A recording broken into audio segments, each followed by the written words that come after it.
guys allowed 20 free throws in the first half, and then just allowing 7. What was the mindset and the flip that you guys made, or what was said in the locker room at halftime to make that adjustment? Yeah, I mean, it's great. We meet as a staff before we talk to players, obviously. And as I was walking in, they were talking amongst themselves, man, we got to keep these guys off the free throw line. If we do that, we'll have a good chance of winning the game. And we showed more discipline. And with our young guys, too, CP and Jalen, it might be the hardest part of becoming a good defensive player in this league is learning how to not to foul. And like we talked about before the game, some of these guys are masters at drawing fouls. So that's just experience. They just need a little more time. But that helped. Only seven free throws in the second half. That was big. We talked a lot over the last week about the defensive effort that you guys have had and how it was lacking. Over the last 3 games, you guys have kind of changed that narrative. What did you feel was the difference in tonight's matchup when it comes to your defensive prowess and also locking up Trey? I think we did a better job of getting into him, getting into the ball, and if you let him just roam free, like I said pregame, it just, he's just too good. And I felt like we kind of kept him on the sidelines. When he gets in the middle, he kind of has everything. He's got the lob, he's got the kick to the corner, so we really made an effort to pin him, try to keep him, we call it down, keep him on the sidelines. We didn't. That's a little bit of an adjustment for us because we sent, drag screens and all that middle. But tonight we said we'll just push him down. So I definitely think that helped. Danny. Obviously, playing last night in Miami, tonight here, not the easiest back-to-back in terms of travel in the league, but you guys came out and scored 137 points. Yeah. What did you like about what you did offensively against a team that's been good on the defensive end of the floor lately? I don't know what our rim numbers were. We didn't shoot it great from 3, right? But we still scored 137 points. So, our paint game, we got in the paint. Obviously, hit a ton of floaters. Like we got a lot of good guys that can shoot floaters. I thought Evan was super aggressive, especially in that first half. Got back to dunking the ball. That was really good. So I just liked our rim presence. It wasn't all just it wasn't just 3-point shooting tonight. We had a good balance. And then obviously before the game, Evan and Darius were both named to the All-Star team. What does it mean to you to see those guys recognized like that? So proud. Listen, you can't take that from them. They'll have it on their resumes the rest of their lives, and it's unique. And I don't know, to have 3 guys, on the All-Star team. I mean, that's phenomenal. I'm glad, really happy. Media, coaches, they recognized, how good those guys have been. But I just told Kobe, man, hey, listen, Kobe, you drafted 2 guys that are All-Stars. That's you got to pick those guys. Sure, we got this team, and we got a really good team, but there's teams that missed on those guys, and that's really the credit starts with him. And then you guys know they're phenomenal guys. Like they got they come from great families. They're wonderful to be around. They're great teammates, coachable. And I told that leads to me that bodes well for our future, for sustainable success, for their success. Because when you have talent and that type of character in your locker room, you can do special things. Nick? 7 guys in double figures tonight. How impressed are you with the selflessness of this offense? It's I think it's the feedback I get the most from other coaches, which is cool. Your colleagues say, man, you guys move the ball. Wow, you share it. You're so connected. Your ball movement is great, and I don't know. That's that chemistry. It's just chemistry. A team that's a continuity we've talked about, but it's also you got to have skill to do that, right? And you got to have the willingness to do it, share it. But our skill level is super high. That makes it easier. We quite honestly tonight we didn't really call many plays. That's just them out there hooping, really. I think it's a fun. I enjoy watching these guys play. Mike? I had a different question, but you just said you didn't call many plays today. How often and how comfortable are you just letting these guys go out and play bad? And obviously score today, 137 points is Play on principles. Like, and the NBA has shifted that way, let's be honest. The game's so fast now, it's like you're really calling set plays off of, out of timeouts, obviously, free throws and side out of bounds. If I'm really feeling something, I'll kind of stop and, as they're flowing up, I'll stop, and if we really need something or want to match up. But for the most part, we're playing on principles and not as many called plays as people would think.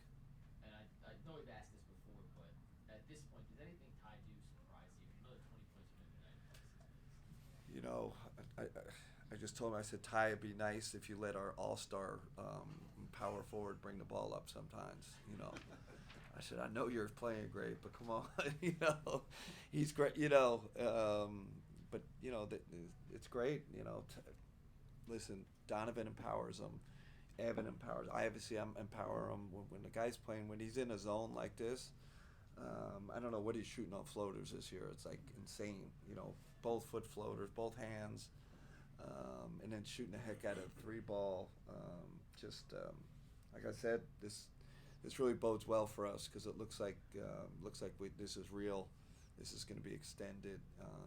Really excited for him and for us going forward. He can be a playoff contributor for sure. Jim. How about Jalen Tyson diving for a loose ball, ending up in the stands, up 20 with 3 minutes left? Yeah. His brother's a football player, right? Like, he's toughness and energy and I keep saying he's the ultimate role player. Really glad, and tough for a young guy. Back to back, you got to come and do it again, and not used to playing back to back. So, loved his energy. He's in that winner category. Just a winner.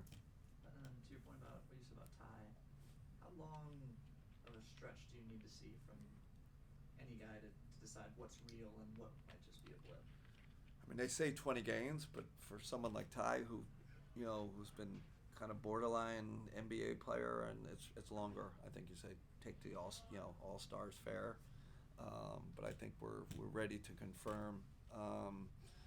Again, I just keep saying this improvement in his body. He's just stronger and looks faster out there.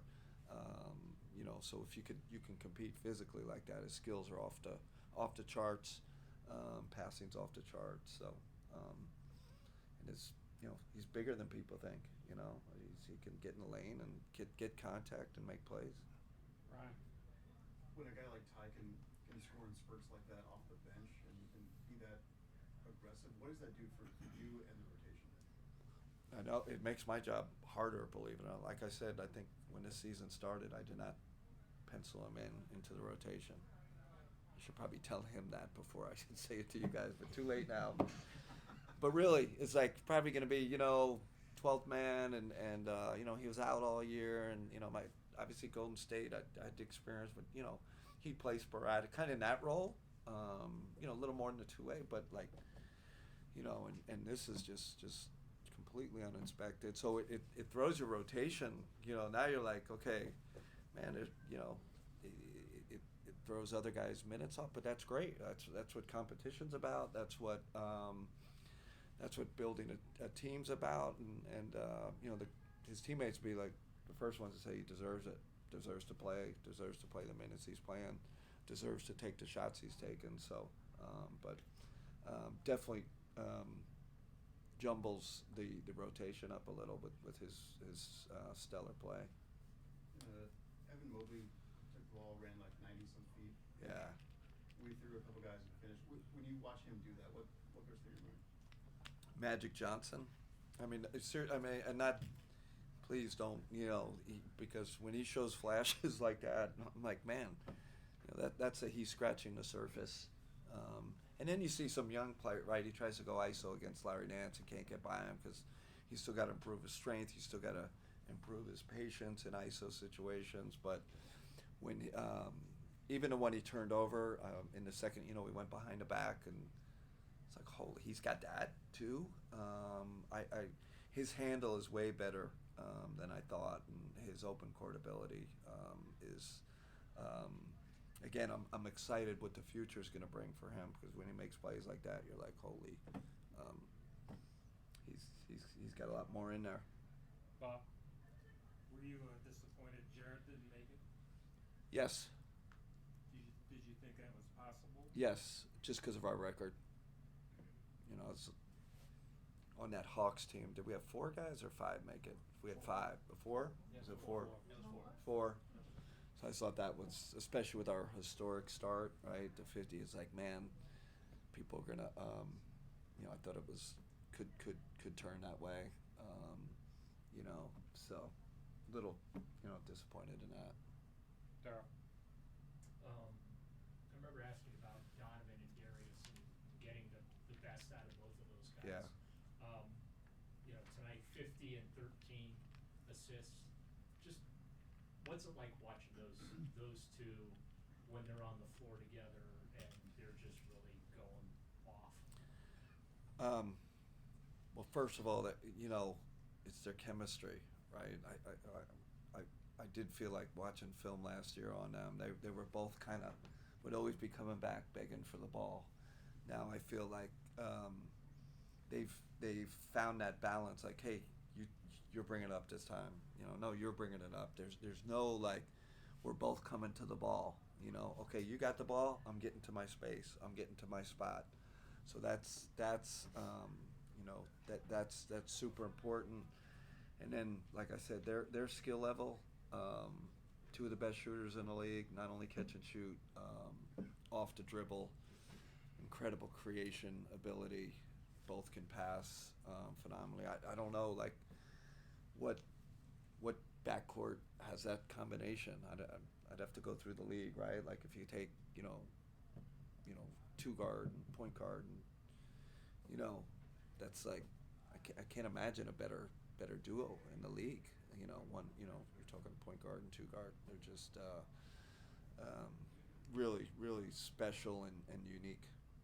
How hard is it, considering the specific back-to-back you just had last night, being in Miami and then coming back tonight, to you know, come out of the locker room there and blow the game wide open with a 39-point quarter, and then on the flip side, you play defense giving up just 21 points? I was surprised. I was expecting us to be stuck in mud tonight. Like really, like, man, you know, Donovan's gonna be, Max, we're playing a lot of minutes, and you know we've got guys out. I was really surprised how fresh we looked physically. You know, Evan was because this is an athletic team we're playing. They're long, and I'm like, man, if we don't have the juice against this team, this could be a long night. And we had the juice, so it surprised me a little with the schedule we've had. And, but you know how this is. There's a mental toughness to that. And Donovan's amazing with that. Like, you know, he goes for 34 last night, and then you expect a dip, right? Just with the schedule, back to back, and the travel, and gets in at 3, and boom, these guys are just ready to rock. I knew Darius with the rest was going to be, he was buzzing around. That was normal. But Donovan's just, it's amazing how consistent he is, and I guess that's what separates a good from the great, right? That's why he's a great player.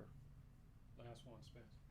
I know this kind of goes hand in hand with defense and the way you guys have defended the last 3 games, but another game where Evan and Jarrett combined for 25 boards, and you guys have significantly out-rebounded your opponents. Just finishing possessions on the defensive end, and how much of an emphasis you put on that at the start of the week. Yeah, we got back to that.